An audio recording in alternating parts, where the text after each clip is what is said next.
So I want to tell you a valuable lesson I learned working with cash buyers that completely changed the way that I interact with my buyers as a wholesaler.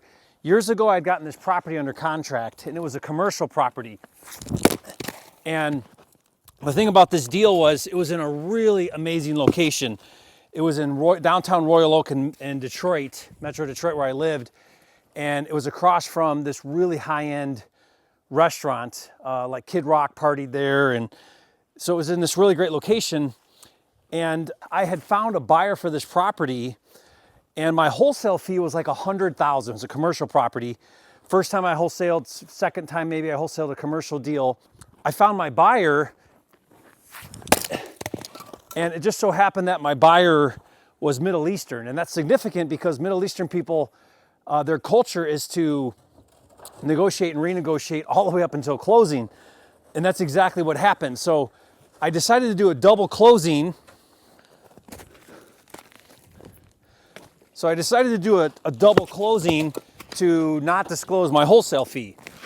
First closing, second closing, and I actually used a private lender that I was friends with. He was local. He came to the closing, so we did closing one, closing two. Well, with the closing with my cash buyer, we get to the closing and he wants to renegotiate the price.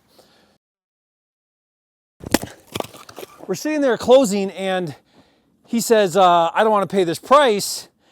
And the title people were like, this is awkward. We're going to step out of the room. So they step out of the room and my money lender's there. And he said, well, what do you want to do? So him and I step out in the hallway and we're talking, and I'm livid because we had negotiated a price. We had a signed contract. And here we are renegotiating at the closing table. Now, he didn't know how much I was making, but he figured I was making something. So he wants like a $40,000 price reduction on his buy price. So I don't want to do it, but my lender's like, hey, let's do it. Let's not chance it. Let's get this closing done. Let's just come down on the price. So I come down on the price and I make like 60, 65,000. And when we go back into the closing room, we tell him, okay, fine, we'll come to your number. I'm super not happy about this. It was crazy because this cash buyer pulls out of his wallet like 10 cashier checks, all at different prices. And he basically, his strategy was, I'll just see what else I can get off the price here at closing. So he had 10 different prices based on wherever he landed. One of those checks was the original price.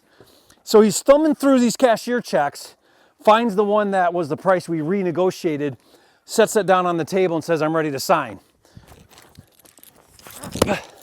Now, this was a huge learning for me because I realized that, you got to hold firm, right?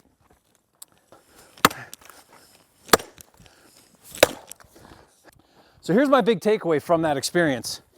From that point on, whenever I had a big assignment fee, like over $20,000, $25,000, instead of double closing specifically to not let my cash buyer see how much I was making, which is a common strategy, instead what I do is I get it right out of the way. I just say straight to my cash buyer, say, hey, listen, before we sign this contract, I just want you to know I'm going to make $50,000 on this assignment. Do you have a problem with that? Because if you have a problem with that, I'm going to find another buyer. And so I don't worry about disclosing my big assignment fee. I just get it out of the way right up front with my cash buyer. I tell them exactly how much I'm making. And I don't care if it's 30 grand, 50 grand, 100 grand. I tell them, this is a great deal. This is the number you said works for you. Just so you know, I'm going to make 50 grand on this deal. If that's a problem, let me know right now so that we don't have a problem later. That's the number. If it doesn't work for you, fine, let's not do it, but that's the number. And I found that by doing that, most cash buyers are like, oh yeah, no problem. Okay, I get it. Yeah, I still want the deal. I've never had a cash buyer say to me, I don't want to pay that much. I'm not okay with you making that much. The reason why it becomes an issue is because at closing, they see it, or they get the closing statement the day before, or they find out about it, and then they think about it, and then they wonder, am I overpaying? It's not fair that they're making that much. It starts to dwell on them, and then they have a problem with it. They don't have a problem with it if you just get it out of the way right up front. So from that moment on, I no longer try to hide my wholesale fee. I just explain it right up front to the cash buyer. Hope that tip helps you. See you on the next video.